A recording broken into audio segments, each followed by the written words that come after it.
Right, so Jamal Myers here with Manchester's very own Lerone Murphy. Second UFC fight coming up, and as I was just saying to your coach there, Carl Prince, your journey to the UFC has been anything but conventional. You find yourself fighting in Abu Dhabi for the second time in your second UFC fight. What have you made of this whole journey since this time last year? If someone had told you everything would have happened in the way that it did, what would your reaction be? What do you mean from the last fight kind of thing? Well, I mean, like, so we're in July now, July 2019. Someone said this mass pandemic is going to happen. You're going to have to go and fight on an island. Nah, I wouldn't want to believe it, man. That's mad. Like, that's it's crazy. Yeah, it's crazy. I would have never believed that. A lot's changed over the last year. Obviously, I've had one fight. Was scheduled to fight in UFC London as well. Obviously, that got cancelled, and then now I've got an even bigger fight. So, when you had that fight cancelled with the UFC London, were you massively disheartened by that, or is it just a case of, with the way that you're built and the way that your mindset is that right, you're thinking of the next thing now? Because you train with Kane Moosah, who's like one of the most positive people I've ever met. I'm guessing that kind of thing radiates onto you as well as Carl as well. Obviously, I was disappointed. That was the best camp I've had, like the sharpest I felt going into a fight. We had a 3-month camp for that one, but I've had more time to train, more time to get better, so it's God's plan, innit? Yeah, no, 100%. And now that you've had a lot of time to process the whole experience of Abu Dhabi last time, you know, Bruce Buffer calling your name, the whole last minute training camp, I mean, this is the first time in the UFC that you're going to have a full training camp, you're going to go in there prepared. Do you fully feel like a member of the UFC now, or do you still feel like you want to find your feet and announce yourself in an explosive performance? Yeah, I need a win first. I need a win. Like, I've still not won. Obviously, the last fight was close than that, but I need a win. So I'm coming to win this time. And talking about your opponent, Ricardo Ramos, when you look at your first two opponents, far from easy, far from guaranteed wins, which, you know, me and Carl were saying, it's very easy to go down the path of let's go and take the easy route, get some fights under our belt, get some wins and build yourself as a talent in the company. You're in the arguably the deepest weight class in the UFC 145. What do you make of your opponent and just the talent around you as well? Yeah, there's no obviously there's easier fights, but there's no easier fights in the UFC. Ramos is a good fighter, good all round, good jiu-jitsu, good stand up.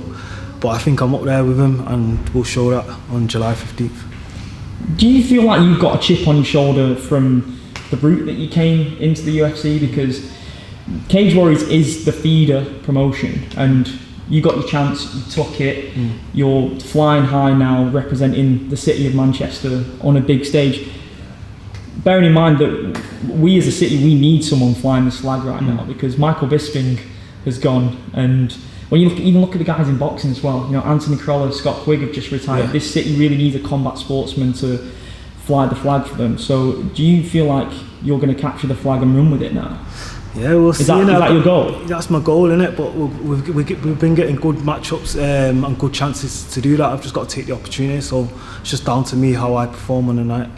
And as I mentioned before, second fight in Abu Dhabi, and Dana White mentioned in an interview that it may very well be like this for a while because of the whole pandemic situation and getting international fighters to fly in a specific location.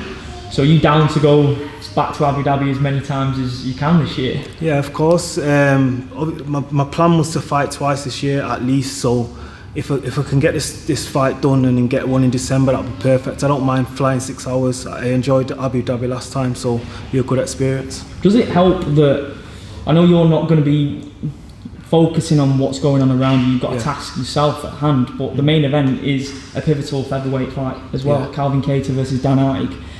You're going to be saying to your coach, look, let me come back into the arena, social distance of course, and I want to watch what these guys have to offer. I want to see potentially my future opponents up close. Yeah, of course, it'd be good to watch these guys. I've been watching all these guys for years from when I didn't even do MMA. There's a lot of guys fighting on the July 11th card and the 18th, a lot of featherweights, so it'd be good to see who comes out on top. A lot of them guys are like future opponents for me, so I'll be watching them closely. And you've had obviously the valuable experience you had here at Manchester Top Team every day.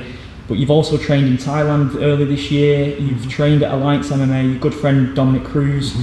Talk to me about that friendship first of all, and how great it is to have a mind like that in your ear, because he was in the changing rooms right before you fought last time, really. Yeah, it's good, man. He's experienced it all. He's gone through everything. He's been champion multiple times. He's fought everybody. So just getting his feed on some of the things is always good. Like somebody that's been there, do you know what I mean? He's won titles and stuff. His work ethic's crazy as well. So I'm just trying to follow his lead and carry that on. And if there's going to be so many casual fans watching this, because UFC was the first sport back into the mainstream during this pandemic, so all eyes are going to be on your fights, everyone else's fights on the card. If you had to describe your fighting style to someone that doesn't watch the sport but will be tuning in that night, how would you describe it? Clean and powerful. I'm going for the knockout this time. Well, I always do, but I think Ricardo Ramos is going to come forward as well, but it's going to make it an exciting fight. Have you guys been tested?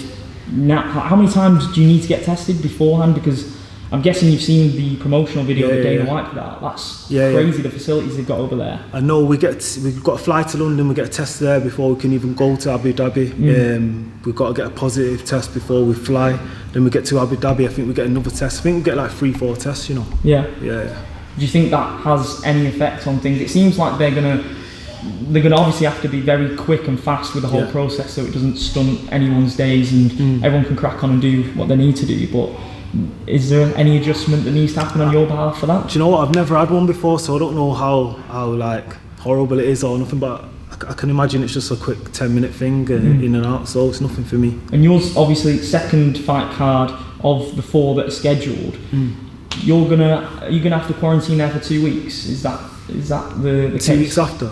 After the fight, yeah. Or No. We come back on the 17th, so we fight in the morning of the 16th. And come back 17th. Oh, yeah. All right. Because I was going to say, there's obviously some awesome cards. In terms of UK talent and European talent, the Till Whitaker card has got so many guys. The likes of Tom Aspinall, Dalby versus Danny Roberts. That's been pulled. I know. I'm going to ask you that because I saw it on Twitter before and I saw someone tweeted a rumour that it's been pulled. Yeah, Roberts is injured, I think. That's so sad. That's the second time that fight's been pulled. I know. It's a good fight, that one as well. Are you close with Danny Roberts? Not close, but we train and stuff. He's down here. We speak sometimes, time to time. Yeah, he's a good kid. Does it make you feel more comfortable that so many people that you know from this scene are heading out there?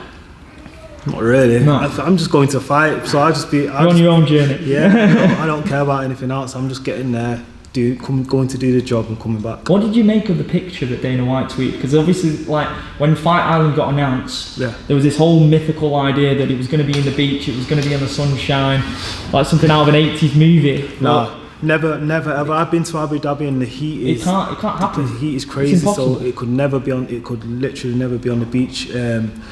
Obviously, and now they've got to kind of stick by that and put a cage on the beach just for show, but it'll be in an arena. So you think he was just clickbaiting, trying to make people? Yeah, of course he's got to make it look good. It's got to sell on it. They've got to make the money back.